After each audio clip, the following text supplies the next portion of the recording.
बिस्मिल्लाहिर रहमानिर रहीम। हे समस्त जगतबासी, आज আমি শামীম আলী চিশতি আপনাদের সামনে যে আলোচনাটি নিয়ে আসলাম সে আলোচনাটি অবশ্যই মনোযোগ সহকারে শুনবেন। সে আলোচনাটি হলো, দেখুন যে এই পৃথিবীতে হযরত মুহাম্মদ সাল্লাল্লাহু আলাইহি সাল্লামের বহু সাহাবা পথভ্রষ্ট হয়েছে। শেষে কোরআন খুললে পাওয়া যায়, হাদিস খুললে পাওয়া যায় সাহাবা 4 থেকে 5 জন শ্রেষ্ঠ। 4 থেকে 5 জন যদি শ্রেষ্ঠ হয়, এর মধ্য থেকে মাত্র একজন শ্রেষ্ঠ। সবার মধ্য থেকে 4 জন শ্রেষ্ঠ, আর 4 জনের মধ্য থেকে একজন শ্রেষ্ঠ। এখন এই একজনটা কে? সে একজনটা হলো হযরত আলী। আচ্ছা, যিনি হযরত আলী, তিনিকে কিন্তু একদল ওয়াজ করলে, একদল বিভিন্ন সাহাবার আলোচনা করলে হযরত আলীর আলোচনাটা খুব কম করে। আর যারা হযরত আলী সম্পর্কে জ্ঞান হয়ে গেছে, বোঝা হয়ে গেছে, তারা কি বলে? মাওলা আলী। আচ্ছা, মাওলা আলী বলা হয়। আমরা কিন্তু একটা সময়, ছোট সময় বুঝতাম যে মাওলা কে? আল্লাহ। এখন মাওলা আলী বলা হয়। তাহলে মাওলা শব্দের অর্থ কি? মাওলা শব্দের অর্থ হলো নেতা। মাওলা আলী নেতা আলী। সে নেতা হলেন কেন? তিনি ছিলেন জ্ঞানে চতুর। তার বেশিরভাগ প্রশ্ন ঠোঁটের আগায় ছিল। আচ্ছা, তার বেশিরভাগ প্রশ্ন উত্তর তার ঠোঁটের আগায় ছিল, হাসি মুখে দিয়ে দিতেন। তো এখন আমি একটা কথা বলবো, হযরত মুহাম্মদ সাল্লাল্লাহু আলাইহি সাল্লাম পাক পাঞ্জাতনের মূল, এবং মা ফাতেমা, হাসান, হোসেন, তারাও পাক পাঞ্জাতনের মূল। তাহলে হযরত আলী তিনিও কিন্তু পাক পাঞ্জাতনের মূল। এই 5 জনে মিলে এই পাক পাঞ্জাতনের অধিকারী। যেমন দেখেন, হযরত ফাতেমা, যাকে আমরা বেহেশতের সর্দারিনী বলি, জগতের মা বলি, তিনি কিন্তু একটা জিনিস হলো, তিনি এই পৃথিবীতে বহু কষ্ট করে গেছেন এবং তিনি পাক পাঞ্জাতনের একজন। দেখেন, অন্য অন্য ব্যক্তিগণ হযরতে ফাতেমাকে বিবাহ করতে চেয়েছিলেন, কিন্তু সেটা হলো না। সেটা হলো না কেন? এ কারণেই যে যেখানে যার জোড়া আল্লাহ রেখেছে, বাইরে ফাতেমা যাবে না। কেননা পাক পাঞ্জাতনের অধিকারী কে? মা ফাতেমা। পাক পাঞ্জাতনের অধিকারী কে? হযরত আলী। এবং পাক পাঞ্জাতনের যেহেতু হযরত মুহাম্মদ সাল্লাল্লাহু আলাইহি সাল্লাম সে পাক পাঞ্জাতনের মূল, তাহলে মূলত 5 জনই মূল। তাহলে এই গণটির বাইরে যদি তার বিবাহ হয়, তাহলে এটা কি হলো?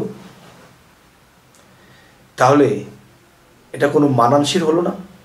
এবং মা ফাতেমা, তিনি এমন ব্যক্তির সাথে তার বিবাহ হয়েছে যে যিনি বাহ্যিকভাবে তার সম্পর্ক আরেকটা থাকলেও কিন্তু তার জোড়াটা পাক পাঞ্জাতনের মিল। আর এটা কি করা হলো যে অনেকেই যখন বিবাহ করতে চেয়েছিলেন, তখন কিন্তু হযরত মুহাম্মদ সাল্লাল্লাহু আলাইহি সাল্লাম বলল যে দেখো, সবার আগে কোরআন খতম দিয়ে যে আমার কাছে আসতে পারবে, আমি তার কাছে বিয়ে দেব। তখন কেউ পৃষ্ঠা উল্টাতে উল্টাতে উল্টাতে পড়তে পড়তে পড়তে দিন পার হয়ে যাচ্ছে, কিন্তু রাত পার হয়ে যাচ্ছে, কিন্তু কোরআন খতম হচ্ছে না। কিন্তু হজরত আলী কোরআন শরীফটা একটু ধরলো, ছুঁইল। 2 মিনিট পরে হজরত মুহাম্মদ সাল্লাল্লাহু আলাইহি সাল্লামের কাছে এসে বলছে, হুজুর আমার কোরআন খতম হয়ে গেছে। হায়, এত তাড়াতাড়ি কিভাবে? তখন তিনি বললেন, সূরা ইখলাস কুল হুয়াল্লাহু আহাদ আমি 3 বার পাঠ করেছি। 3 বার পাঠ করার পরে আমি জানি কোরআন খতম হয়ে যায়। সুবহানাল্লাহ, আলহামদুলিল্লাহ। তাহলে অন্য অন্য যারা বিবাহ করতে চেয়েছিল তাদের মাথায় কিন্তু এটা ছিল না। হয়তো কোনোদিন নবীজির কাছে শুনেছে, জেনেছে, কিন্তু ওই সময় তাদের মনে নেই। তার মানে কি? হযরত ফাতেমা, হযরত আলী, এই 2 জন হলো জোড়া। এদের জোড়ার বাইরে আল্লাহ তাদেরকে নেবে না। আচ্ছা, তো আজকে যে কথাটি আজকে মূলে, যে হযরত আলী সে কিন্তু পাক পাঞ্জাতনের একজন, পাক পাঞ্জাতনের যদি একজন তিনি হয়ে থাকে, তাহলে আজকের মূলে বিষয় যে রাসূলের পরের সম্মান, মুহাম্মদ সাল্লাল্লাহু আলাইহি সাল্লামের পরের সম্মান যদি থাকে, তাহলে সেই সম্মানটা হযরত আলীকেই দিতে হবে।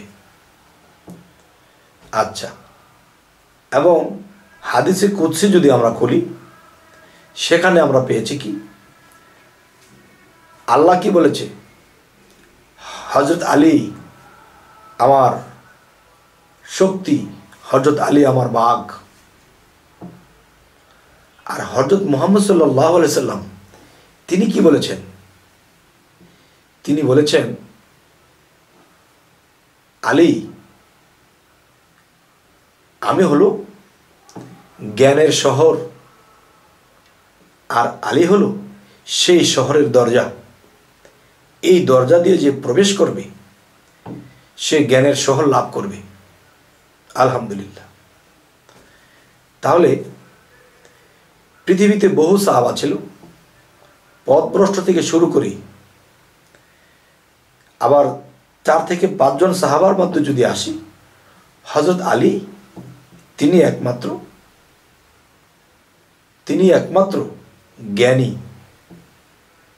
তাহলে এই কথা কে বলেছে?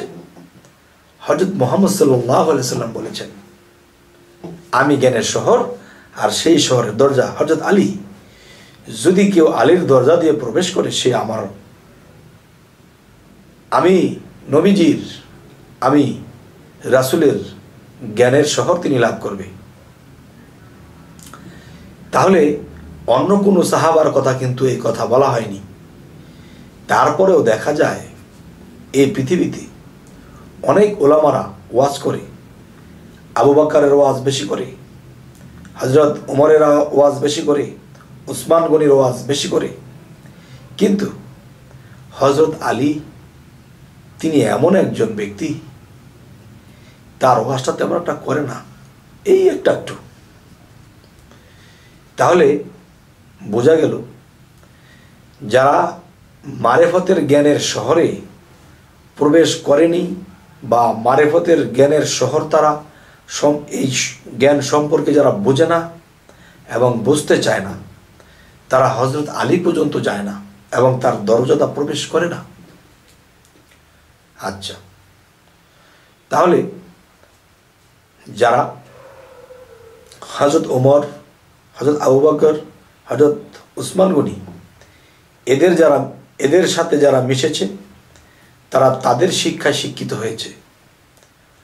হযরত আলীর দরজা যারা প্রবেশ করেছে, তারা নবীর মারেফাতের গোপন জ্ঞান উদ্ধার করেছে।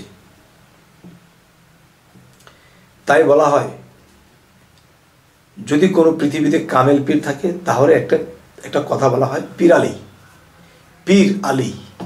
তার মানে আলীর দরজা যারা প্রবেশ করেছে আর মারেফতের জ্ঞান যারা লাভ করেছে, তারা পীর হয়েছে। পীরের সাথে একটা নাম কি আছে? পীর আলী। তার মানে এই পৃথিবীতে যদি কেউ কামেল পীর হতে হয়, তাহলে হযরত আলীর জ্ঞান লাগবে, হযরত আলীর দরজা প্রবেশ করতে হবে এবং সেই মারেফতের দেশের জ্ঞান লাগবে। তবে এর পরিচয় কি?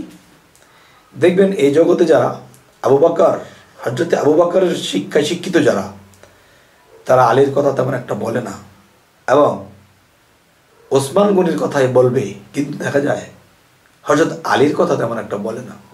তাই আমি বলতে চাই, এই পৃথিবীতে যদি কেউ আল্লাহর মারিফতের জ্ঞান চায়, তাহলে সে আলীর জ্ঞানে এবং আলীর দরজা দিয়ে প্রবেশ করতে হবে। তাহলে এই জগতে যারা কামেল পীর হয়েছে, তারা কিন্তু আলীর দরজা দিয়ে প্রবেশ করেছে এবং আল্লাহর মারিফত বা গোপনের জ্ঞান তারা অর্জন করে ফেলেছে। দেখবেন একজন আলেম বান্ডার শরীফে গিয়ে মুরিদ হয়েছে, একজন জবরদস্ত মাওলানা বান্ডার শরীফে বায়াত হয়েছে, বা অনেক বড় মুফতি আজম বান্ডার শরীফে মুরিদ হয়েছে। কেন হয়েছে? দেখা গেছে হযরত মুহাম্মদ সাল্লাল্লাহু আলাইহি ওয়াসাল্লাম হেরা পর্বতের গুহায় যখন ধ্যান সাধনা ছিল বহুদিন, এই ধ্যানের মাধ্যমে আল্লাহর মারিফতের গোপন জ্ঞানগুলো তার সিনার মধ্যে আল্লাহ দিয়েছে, এবং এর আগে সিনা পরিষ্কার করা হয়েছে, তখন সে পবিত্র জ্ঞান দেওয়া হয়েছে, তখন মারিফতের জ্ঞান প্রবেশ করানো হয়েছে।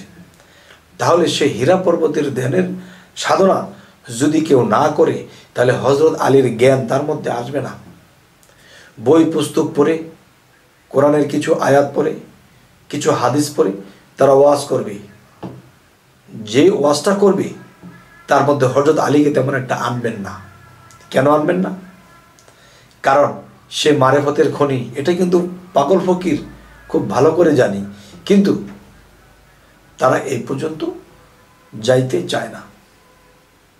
আর শরীয়তের জ্ঞান অর্জন করে এখন মারিফতের জ্ঞান তাদের মাথায় ঢোকে না। ঢুকবে কি করে? একটা ভাণ্ডের ভিতরে যখন আমি একটা জিনিস দিয়ে ভরেছি, তখন অন্য একটা জিনিস যদি আমাকে ভরতে হয়, তাহলে সেই জিনিসটা উপরে ফেলে দিয়ে এই জিনিসটা নিতে হবে।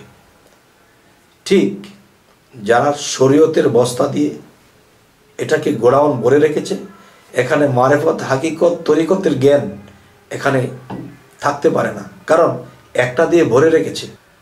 তাই কিন্তু যে হযরতে মাওলানা রুমি, জালালউদ্দিন রুমি যিনি, তিনি কিন্তু গোডাউন কয়টা উট বোঝাই সে হাদিস লিখেছিল, গ্রন্থ লিখেছিল। শেষে একজন পাগলের কাছে সমস্ত হাদিস বাদ হয়ে গেছে, ওনার পায়ে ধরে শেষে তার শিক্ষা নিতে হয়েছে। একসময় সেই সুশিক্ষায় শিক্ষিত হয়েছে। তাই বলবো, হে সমস্ত জগতবাসী, আজকের যে আলোচনাগুলো এই জন্যই করা হলো যে হযরত আলী, যাকে মাওলা আলী বলা হয়, কেন বলা হয়? সে সকল সাহাবার নেতা, জ্ঞানে, গুণে, চরিত্রে সে নেতা, তাই তাকে মাওলা আলী বলা হয়। আচ্ছা, আরেকটা বিষয় আমি একটু ইঙ্গিত করে দেব। এই পৃথিবীতে শরীয়তের প্রভাবটা বেশি কেন এবং মারিফতের প্রভাবের মানুষগুলা কম কেন? যেমন একটা সময়ে আরবকে শাসন করেছিলেন হযরত আবু বকর, আর একটা সময়ে আরবকে শাসন করেছিলেন হযরত ওমর, আর একটা সময় শাসন করেছিলেন হযরত ওসমান গনি। একজনে যখন একটা ফ্রি বা একটা জলচকির মধ্যে বানিয়ে এখানে বসে তখন আলাপ করতেন, ওয়াজ করতেন, তালিম করতেন, বুঝাইতেন, এভাবে এই ইবাদত এভাবে করতে হবে। শেষে যখন তিনি তার শাসন ভারপ্রাপ্ত অন্য কাউকে দেবে, তখন ওমর ওই জলচকিটার পাশে আরেকটা উঁচু সিঁড়ি করেছে, সেখানে সে বসেছে, এখানে সে পা রেখেছে, চেয়ার সিস্টেম হয়েছে। শেষে যখন ওসমান গনিকে এই ভারপ্রাপ্ত দেওয়া হবে, তখন ওসমান গনি এর উপর দিয়ে আরেকটা সিঁড়ি বানানো হয়েছে, যাকে আমরা মিম্বার বলি, বা খুতবার পাশে যে চেয়ারটা থাকে। তো এই তিনজনে মিলে তিনটা তাক সিস্টেম হয়েছে। আচ্ছা, তাহলে সাহাবা 4টা, সিঁড়ির ধাপ কিন্তু 3টা। তাহলে বোঝা গেল হযরত আলী, মাওলা আলী, তিনি কিন্তু সেই দেশের শাসন ভারপ্রাপ্ত নেননি। কেননা তারা যখন 3 জনে মিলে 3 বছর করে যদি 9 বছর 3 জনে শাসন করে থাকে আরববাসীদেরকে, তখন 3 জনের শিক্ষায় মানুষের শিক্ষিত হয়ে গেছে। আর সেই শিক্ষার মধ্যে মারেফাতের কোনো শিক্ষা ছিল না, তরিকতের শিক্ষা ছিল না। তখন কি হয়েছে? তখন হযরত আলী ভাবছে, যদি আমি বসি তাহলে যারা এই 3টা স্তরে যারা শিক্ষা দিয়েছে, এদের শিক্ষাগুলো তারা নিজের মধ্যে সেটিং করে নিয়েছে। এখন আমি যে আবার মারেফতের শিক্ষাটা দেব, তখন মারেফতের শিক্ষাটা তো ওজন এবং করাতের মতো। যখন এই ওজন জিনিসটা সেই শিক্ষার উপরে রাখা হবে, তখন তাদের মাথা এলোমেলো হয়ে যাবে। তখন হযরত আলীর এই কথা কেউ বুঝবে না, মূল্য থাকবে না, আর সে মিথ্যা বলতেও পারবে না, সঠিকটা বলবে এবং মারেফতের গোপন কিছু দিতে শুরু করবে। তখন প্যাঁচ লেগে যাবে। তখন হযরত আলী আর শাসন ভারপ্রাপ্ত নেননি। তো শাসন ভারপ্রাপ্ত যেহেতু নেননি, তাহলে আপনি বলতে পারেন বা আপনারা বলতে পারেন, তিনি যে নেননি এটা আপনি কি করে বুঝলেন? দেখুন, যে মিম্বার প্রথম ছিল আবু বকর একটি, ওমর একটি, ওসমান গনি একটি, এই 3টা স্তর আছে সিঁড়ি। যদি হযরত আলী, এই মাওলা আলী যদি বসতেন বা এখানে শাসন ভারপ্রাপ্ত নিতেন, তাহলে তার পিছন দিয়ে আরেকটা সিঁড়ি উঠত, তাহলে 4টা হতো। তাহলে সাহাবা শ্রেষ্ঠ 4 জন, সিঁড়ি তো 3টা, 4টা থাকলে বুঝতাম যে হযরত আলী সে ভারপ্রাপ্ত নিয়েছিল, শাসনভার নিয়েছিল। তো বোঝা গেল তিনি নেননি। আচ্ছা, তাহলে তিনি কি করলেন? তিনি অন্যথায় তার পছন্দ মতো কিছু ছাত্র বা কিছু শিষ্য নিয়ে তখন তাদেরকে ইলমে তাসাউফের শিক্ষা দিতে শুরু করলেন। ইলমে তাসাউফ, আল্লাহর মূল মারিফতের শিক্ষাগুলো দিতে শুরু করলেন। যেমন হাসান বসরি, হোসেন বসরি, রাবেয়া বসরি, তারা কিন্তু হযরত আলীর শিক্ষা শিক্ষিত, আর তাদের শিক্ষাগুলো ছিল অনেক গভীর। যাই হোক, হে সমস্ত জগতবাসী, আজকের এই আলোচনাটি আমি আপনাদেরকে কি বোঝাতে চাইলাম, যে এই পৃথিবীতে শরীয়তের লোক বেশি, শরীয়তের কর্মকাণ্ড বেশি, আর মারেফাত একটু নিচে থাকে। তারা গলা আলগে কথা বলতে পারে না, কারণ তারা শরীয়তের মধ্যে থেকে মারেফতের লোকে যা কিছু করে তার সব উল্টাই মনে হয়। আবার মারেফত যারা বুঝে গেছে, তারা দেখতেছে তাদের কিছু ভুল আছে, তারা বলে তাদেরটা ভুল, তারা বলে তাদেরটা ভুল। এই তো চলছে কথার মূল। আসলে কবে যে হবে কুল? যাই হোক, হে সমস্ত জগতবাসী, আজকে এই কথাগুলো বললাম। আমাকে কেউ বলেছে যে আপনি মাওলা আলী সম্পর্কে কিছু কথা বলবেন।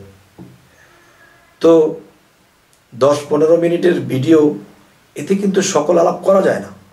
হয়তো হযরত আলীর আরও কিছু গোপন তথ্যে আমি আলোচনা করব। তবে আজকের আলোচনা কেমন হলো তা জানাবেন, পরবর্তীতে যেন আপনাদেরকে ভালো আলোচনা এনে দিতে পারি।